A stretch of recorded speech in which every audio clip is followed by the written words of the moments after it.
what would you say about me? All right? That's a searching question, frankly.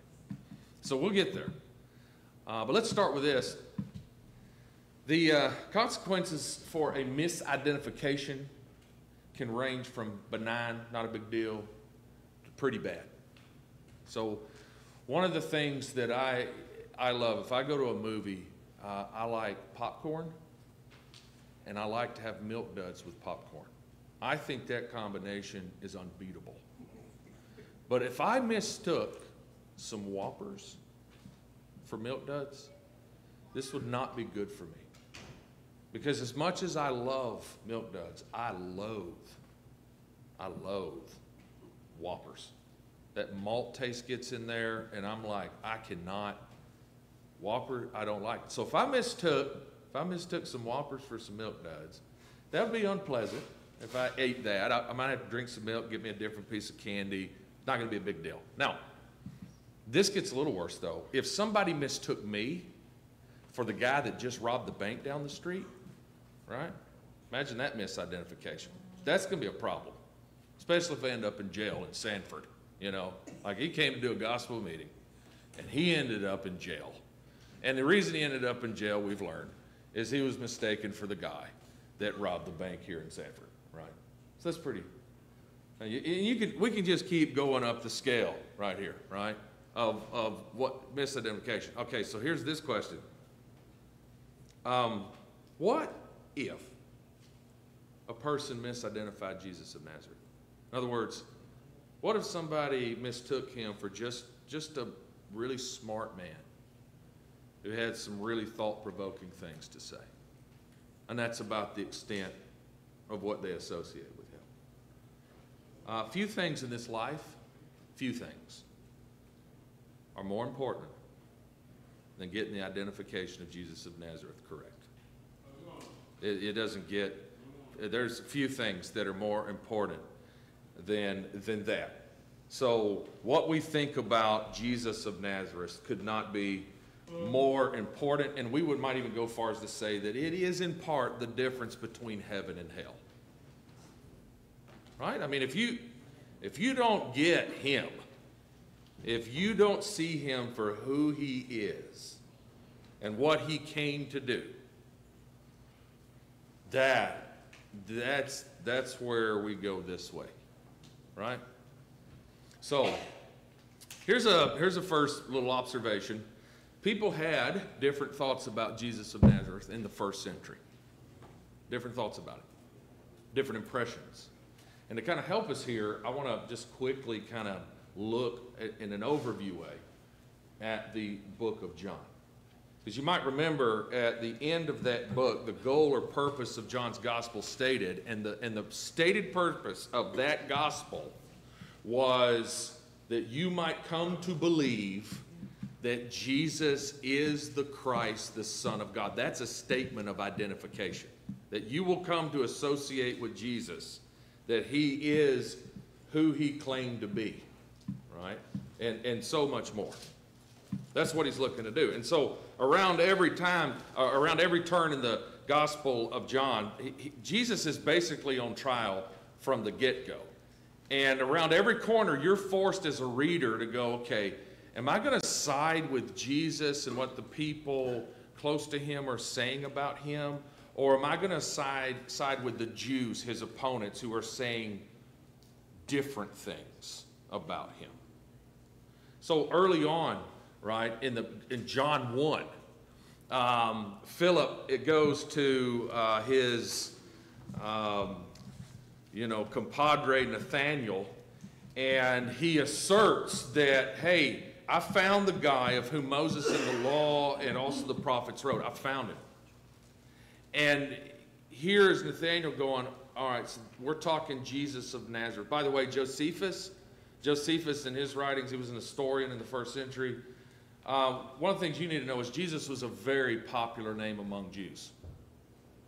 And you could make the case that Barabbas' first name was Jesus. You know, the guy that he switched places with? And also what's interesting is Barabbas means son of the father. That's weird. That's some interesting name stuff going on right there. Bar, son, Abba, what are we? Father, right? So you had Barabbas, but Jesus is a very popular name. Among Jews, that started to go away. You guys want to take a guess as to why? Because a lot of Orthodox Jews rejected that Jesus was the Son of God. So Jesus actually kind of became among Jews what Judas has become among Christians. How many of you are naming your kids Judas, right? Our son will be named Judas. Nobody's naming their kid Judas. And why is that? Because they don't associate good things with Judas. A lot of Jews did not associate good things with Jesus. They thought he was a charlatan. They thought he was a huckster.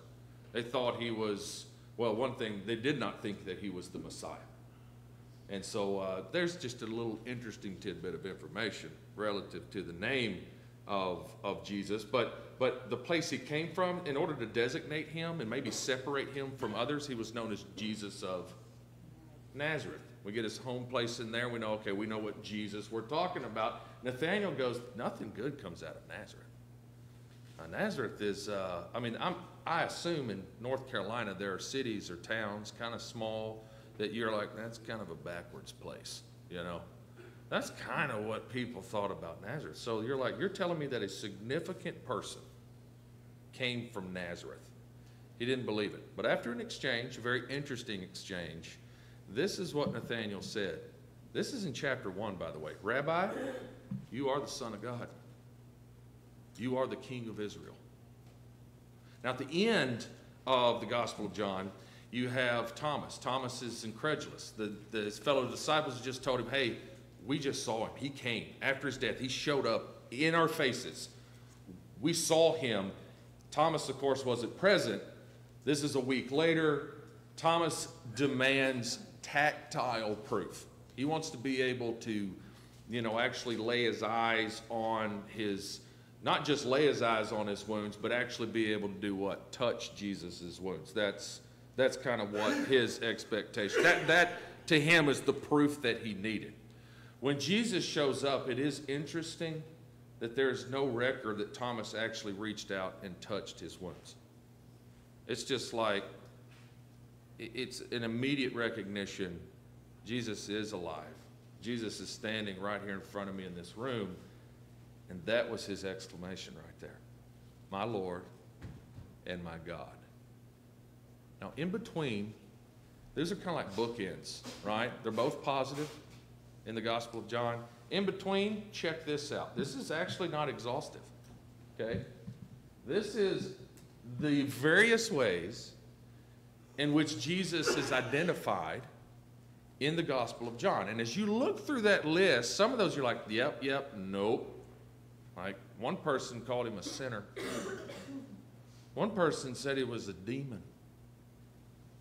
One person said he was a Samaritan, and coming from a Jew, that was not complimentary. One person just referred to him as a man. And you're like, he was a man. He was very much a man. But he was more than a man. Some of these things that you're reading up here fell from the lips of Jesus. Came right from his own mouth, right?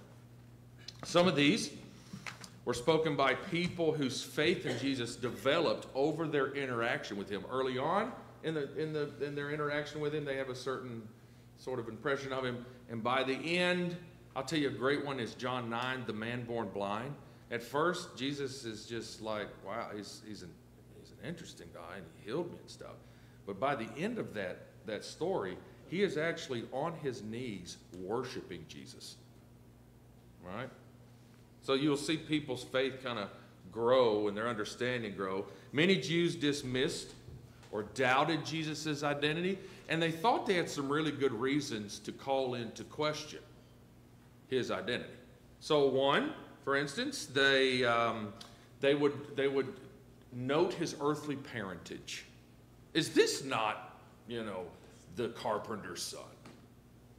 Is this not, what, it is Father Joseph? Is this really the Son of God? They also would reject him on the basis of perceived Sabbath breaches. All right, he would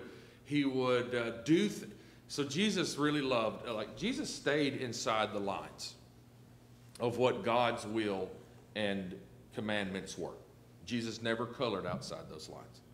He always stayed in the lines. He was perfect. He was born under the law, and he kept the law perfectly. But the Jews had kind of created a figure on the outside of God's law. And I'll just tell you, Jesus didn't care to color all over that. Okay?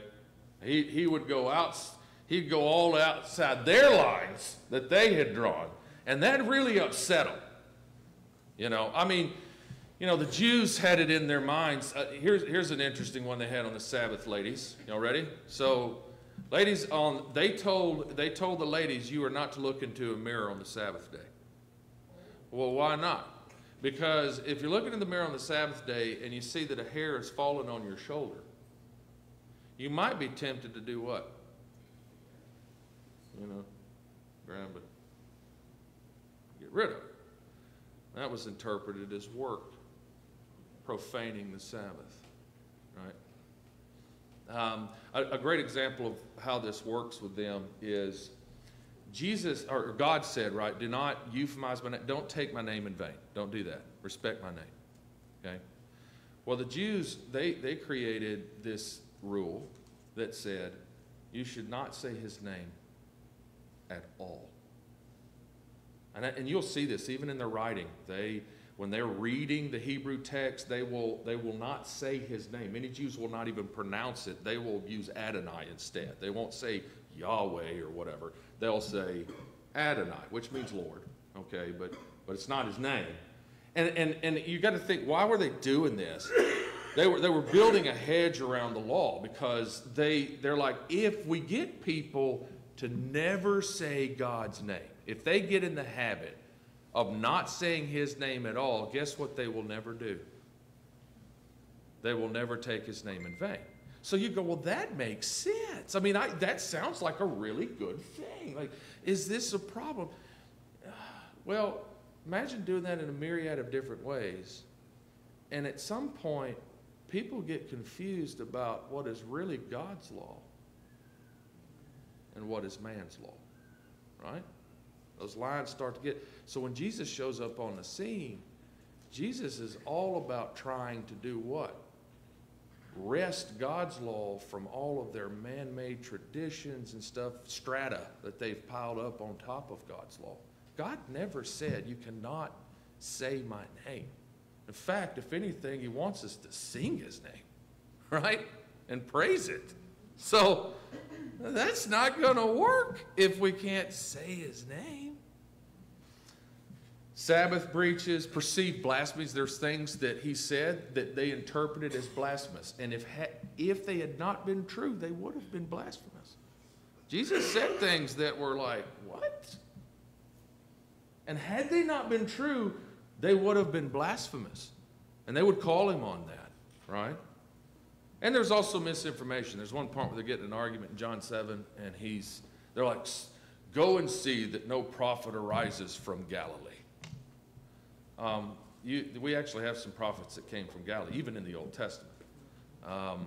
And the thing is, they thought, right, they were thinking Jesus was born in Galilee, but you and I know he was not born in Galilee. He was born where? Bethlehem. You know, it's like if we can get his origin in Galilee, because we know he's supposed to come from Bethlehem. If we get his origin in Galilee, we can discredit him, right?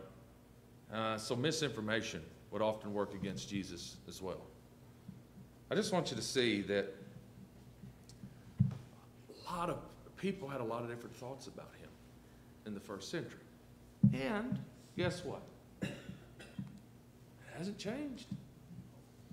People have different thoughts about Jesus of Nazareth in the 21st century. And so what I want to do is I want to share just a few of these with you, okay? And I will warn you. I will warn you. At least one of these could upset you. At least one. I think all four can. One of these will really get you. All right, here's the first one, though. He was a mythic, legendary figure. I've seen clips on Facebook reel. Bill Maher, maybe you guys know him. He regularly puts material out there where he even doubts that Jesus of Nazareth even existed. And some people try to make that argument today. But it isn't a sensible view to hold, because here's what you have to understand. If you claim we don't have enough evidence to establish the historicity of Jesus of Nazareth, then you might as well be prepared to let all of ancient history fall and be buried. In other words, we have more evidence for Jesus of Nazareth than we do for Julius Caesar. And I don't know of one person on the face of this planet that is arguing that Julius Caesar wasn't an historical person. So what am I saying? There are some biases afoot. There are people who are not being intellectually honest when it comes to the historicity of Jesus of Nazareth. We have 4 Gospels. 2 were by eyewitnesses, 2 via direct testimony. And here's the thing, they were written within like 60 years of Jesus' death, which, guys, some of the historical data we have for some other ancient, folks comes to us 500 years after they lived. 5 centuries after they lived. Within 60 years, we've got material being written down and published. Set aside people, orally sharing stories and all of that. We're just talking bibliographical information. Within 60 years, we even have hostile testimony. You know what I mean by hostile testimony? An unbeliever. Somebody that's not a Christian, but he's like, this is what happened. Tacitus, a Roman historian, talks about a Christus or a Christus being crucified under Pontius Pilate. So this first one is not viable at all. Okay, he very much lived, and that's what we're asking. Okay, he lived. Well, what do you think about it? Well, I mean, who do you think he was? Here's the second one. He was an exceptionally bright Jewish rabbi. He was a great moral teacher and philosopher. This, I would say, is the most common response that you will get from people today. And I think for many of them, they have concluded this is the most respectful thing that I will say about Jesus to a Christian.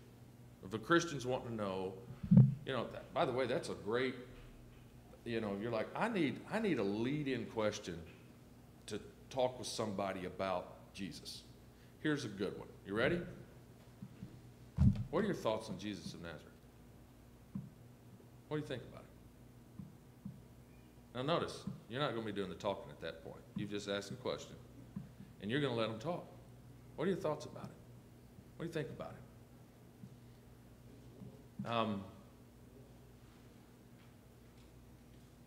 A lot of people, when they're maybe they're in a discussion or they're being pressed, this is what they'll say, because what they're doing is they're complimenting Jesus, but they're not going to go so much further than this.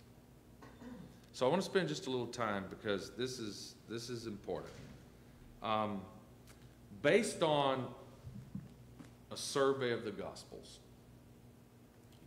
we cannot deny that Jesus taught on morals and ethics, like right and wrong. Like, here is marriage. This is what it's about. Okay? Here is anger. He regulated certain things, right? So he did teach on morality. That is undeniable. Okay? But he also made some jaw-dropping self-claims about himself. Let me give you 3. One point, John 8:58, he said, before Abraham was, I am. Now, if you're tempted to say, well, he wasn't saying what everybody thought he was saying there, just notice verse 59. You know what the Jews did in verse 59? They picked up stones to kill him. Why? Because they knew precisely what he was saying. That I am, ego eimi in the Greek, takes you all the way back to Exodus chapter 3 and verse 14, when Moses was like, hey, if I'm going to go, people are going to ask me who sent me. I need to have a name. And on this occasion, Moses receives the name with a capital N. Now, you will find people will pronounce it Yahweh, Yahweh. It's a tetragrammaton. It's 4 consonants, and it's translated I am. It underscores essentially the eternal, self-existent nature of God. Like he's always been, he will always be. He is what? Like the ever-present present. I am, right? I like the stability in that, don't you? It's like I'm not going anywhere. I can't go anywhere. All right? I am. Here is Jesus standing in front of Jews, very much looking human like you and I. He's got flesh and blood and bones. Okay? And he is standing in front of them, and he makes the claim, before Abraham was, I am. Well, he's now he's standing in front of him. So even just the thought of, I existed before Abraham is pretty interesting to begin with. All right? Doesn't it blow your minds to think that when Mary was giving birth to Jesus, she was giving birth to the person that created her? Right? It's like, I can't. But this is what we're dealing with when we're dealing with Jesus. So another one. John 10:30, he goes, I and the Father are one. You know what the Jews did on that occasion when he made that statement? Picked up stones. Again, in the span of 2 chapters, they're trying to stone him to death. And why? Because they find what he's saying offensive. They find what he's saying on these occasions blasphemous, because he is claiming equality with God. Here's another one. In John 10:36, he flat out says, I am the Son of God. And when he says he's the Son of God, he is not saying like in some biological sense. The idea of son of can be equal to, the same as. Right? And consider this. Speaking to Pilate about why Jesus should be put to death, this is what the Jewish leaders insisted in John 19, verse 7. You ready? We have a law, and according to that law, he must die because he claimed to be the Son of God. Well, this upsets Pilate because he's like, Son of God. Who am I dealing with here? And why does this even matter to me? You know? And that's why they're going to have to change things. And they're going to have to get it more political in order to get what they want on this occasion. But here's what I want you to see. Did Jesus teach on morality? Yes. Spoke very authoritatively on morality.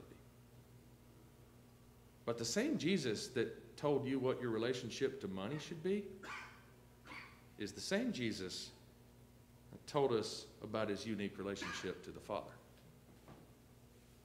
Now, what's the significance of this?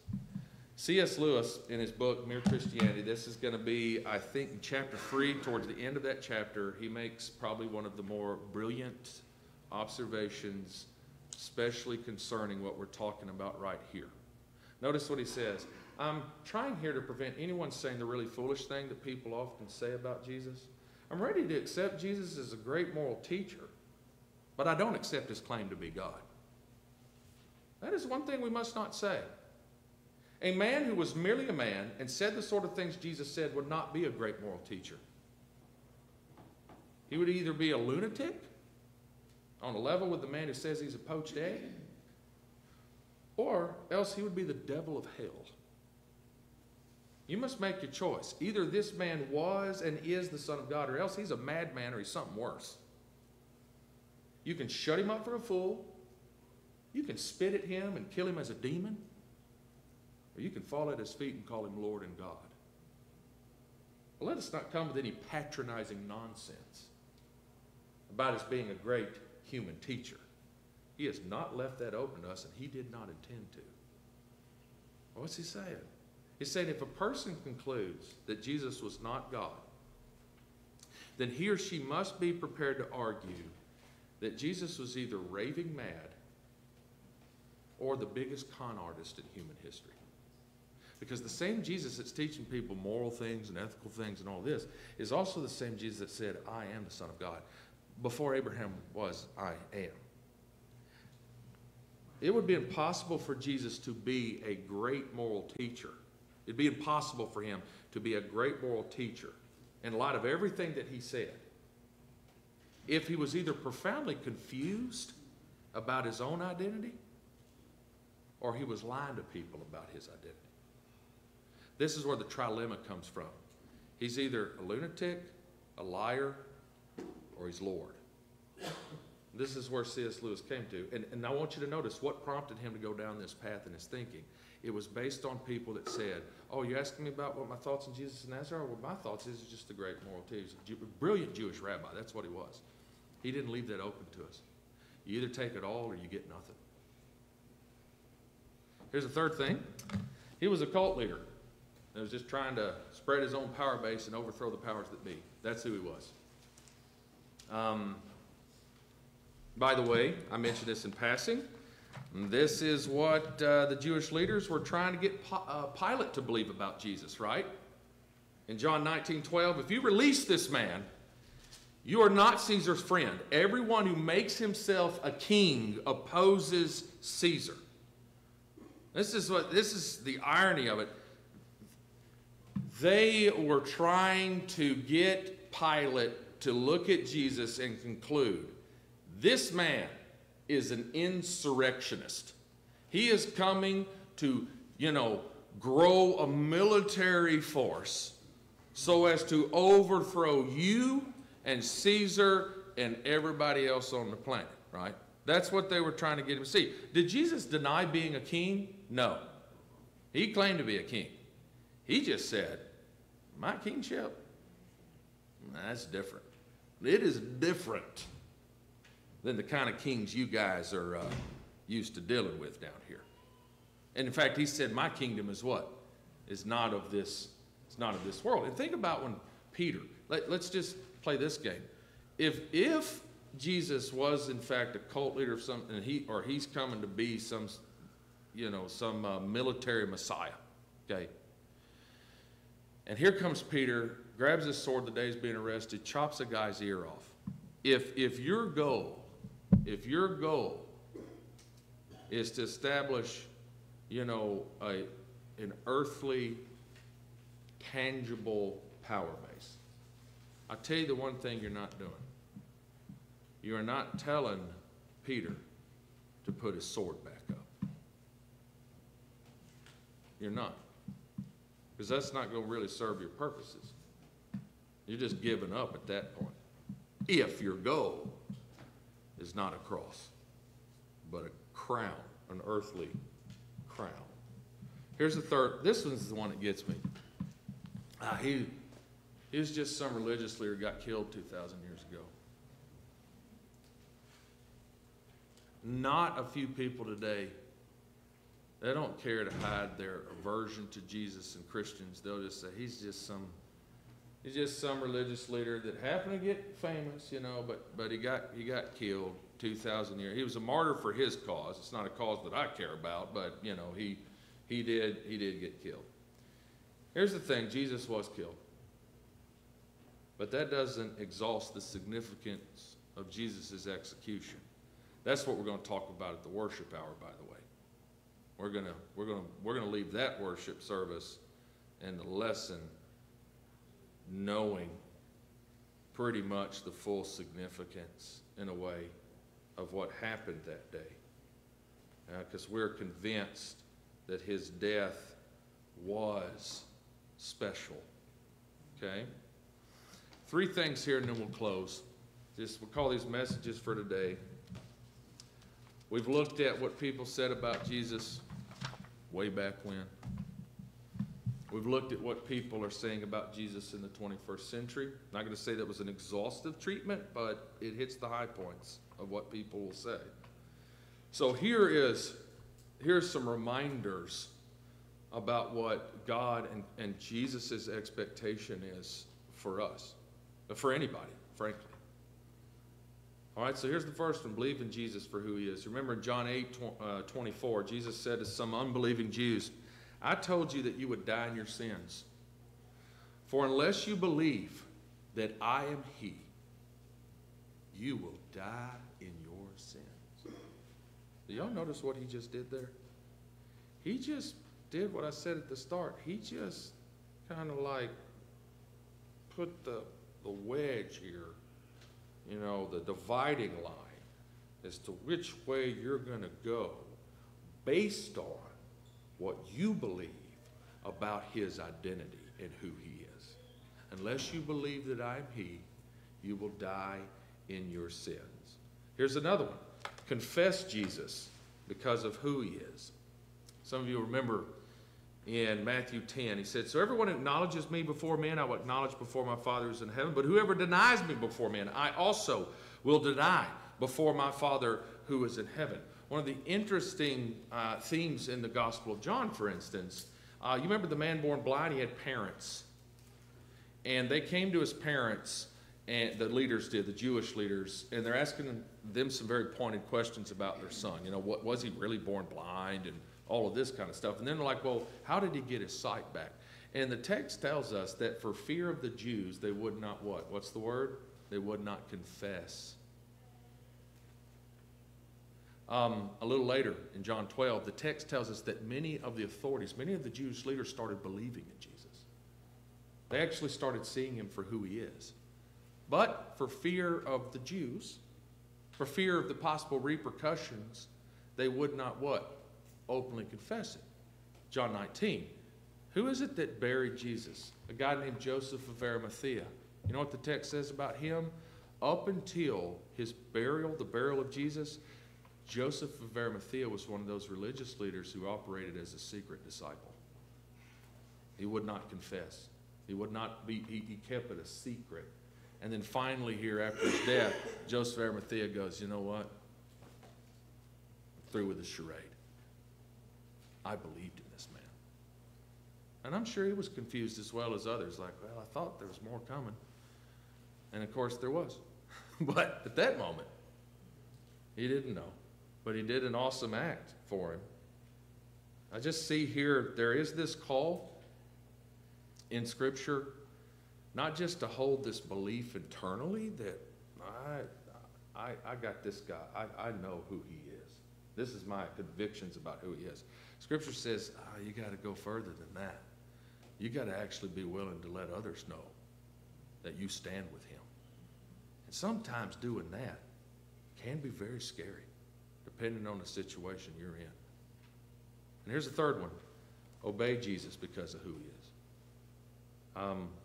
On the hills of Jesus' transfiguration, remember what the Father said about him? He said, this is my beloved Son, with whom I am well pleased. Listen to him. In other words, it's not just listen. Don't just hear him like you would a thunderstorm or your husband snoring. Okay? No. You submit yourself to what it is he is asking of you. That you live by his values and you live by his principles. You remember when he gets to the end of the Sermon on the Mount? You know, we sing a song with our, is that first bell? And I got one more coming? This is, I got 5, sweet. Okay, so look at this. We sing that song, you know, the wise man built his house on the rock and the foolish man built his house on the sand. I ask people, okay, well, what's the difference, based on the song, just the lyrics of the song, what's the difference between the man that built his house on the rock and the man that built his house on the sand? And you go through the song, you're like, well, the wise man built his house on the rocks, what he did. And the foolish man built his house on the sand. You're like, that is correct. But what does that mean? What is the difference between the wise man and the foolish man? According to Jesus, both the wise man, this is in Matthew 7, 24 to 27, the wise man and the foolish man both hear what Jesus says. But the wise man, not the foolish man, the wise man actually does what Jesus says. The wise man just hears what Jesus says, but doesn't do anything with it. So you get to the end of the Sermon on the Mount, and here he's getting to his crescendo, and he's like, you know all the stuff I said back here about morality and ethics and all of this? The only way this is going to benefit any human being is if they actually do it. You remember, the end of Matthew 28, before he gives them the Great Commission, you know how he prefaced the Great Commission? All authority. Not just some, not just a portion, not just a piece. All authority in heaven and on earth has been given to me. And if you believe that, obedience is pretty much the only response, right? We'll close here. You all know that when Jesus was crucified, Pilate had an inscription placed on the cross. And it was written in Aramaic, it was written in Latin, it was written in Greek. And that means anybody passing by would read above his,